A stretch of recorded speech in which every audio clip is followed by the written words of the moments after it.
নারায়ণগঞ্জের ফতুল্লায় লাইনে জমে থাকা গ্যাস থেকে বিস্ফোরণে শিশুসহ একই পরিবারের ৫ জন দগ্ধ হয়েছেন। সকালে উত্তর ভুঁইগড় এলাকায় একটি ৮তলা ভবনের নিচতলায় এ দুর্ঘটনা ঘটে। দগ্ধদের সবার অবস্থা আশঙ্কাজনক। বর্তমানে তারা ঢাকায় জাতীয় বার্ন ও প্লাস্টিক সার্জারি ইনস্টিটিউটে চিকিৎসাধীন রয়েছেন। প্রতিনিধি রবিউল ইসলামের তথ্য ও ছবিতে ডেস্ক রিপোর্ট। সকাল 6:45 ফতুল্লার ভুঁইগড় গিরিধারা এলাকায় শাহজাহান মিয়ার ৮তলা ভবন। বাসার সবাই তখন গভীর ঘুমে। ৮তলা ভবনের নিচতলায় হঠাৎ বিকট শব্দ। মুহূর্তেই আগুনের লেলিহান শিখা ছড়িয়ে পড়ে পশ্চিম পাশের একটি ফ্ল্যাটে।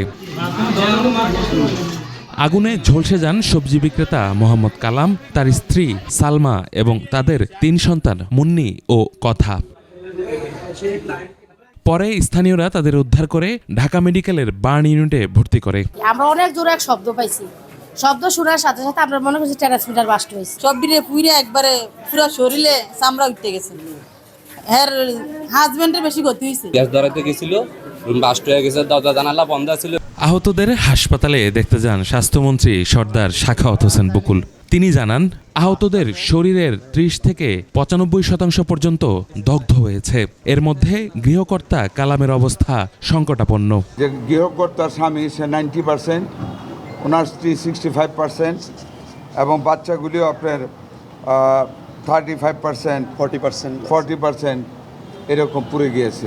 আহতদের শ্বাসনালী ক্ষতিগ্রস্ত হওয়ায় আশঙ্কাজনক অবস্থা বলে জানিয়েছে হাসপাতাল কর্তৃপক্ষ। ফায়ার সার্ভিসের দাবি, গ্যাস লাইনের লিকেজ থেকে এই বিস্ফোরণের ঘটনা ঘটেছে। সমস্ত রুমে বদ্ধ হয়ে একটা গ্যাসের চেম্বার সৃষ্টি হয়েছে। চেম্বার সৃষ্টি হওয়ার কারণে যে নিচতলায় যে ছিল উনি সিগারেট ধরাতে যাওয়ার ফলেই হঠাৎ করে এই দুর্ঘটনাটা ঘটছে। ইউসুফ হাসান নাইম, ২১ টেলিভিশন।